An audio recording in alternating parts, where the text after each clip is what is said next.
An interesting New York Times column hit my eyes last weekend, and the crux of the piece was lamenting the poor ratings the CBS Evening News with Katie Couric has received since Ms. Couric took the helm.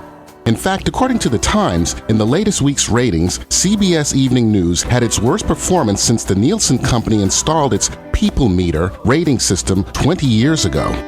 Sean McManus, the president of CBS News, said, "We are a distant third. There is no way to sugarcoat that fact. Maybe we underestimate the huge shift this represented. It was almost a watershed event to have a woman in that chair.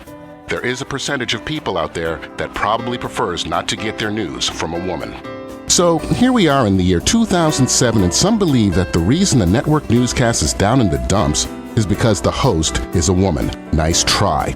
Did anyone at CBS News consider that it may have been the woman they selected? Many people dig at myself in the new media because we have no editors or filters that assure we give you the truth, the whole truth, and nothing but the truth. If I'm inaccurate, hundreds of people would let me know in a matter of minutes, and my credibility would be mud forever. I contend people just don't trust Katie Couric, and I have a glaring example.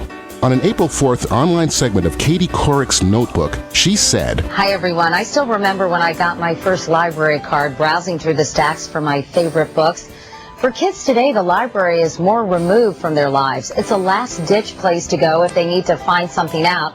Of course, if Google doesn't turn it up first." That first line set the tone. You see, the script Katie was reading from was lifted almost verbatim from a Wall Street Journal piece written by Wall Street Journal columnist Jeffrey Zaslow on the fading popularity of library books.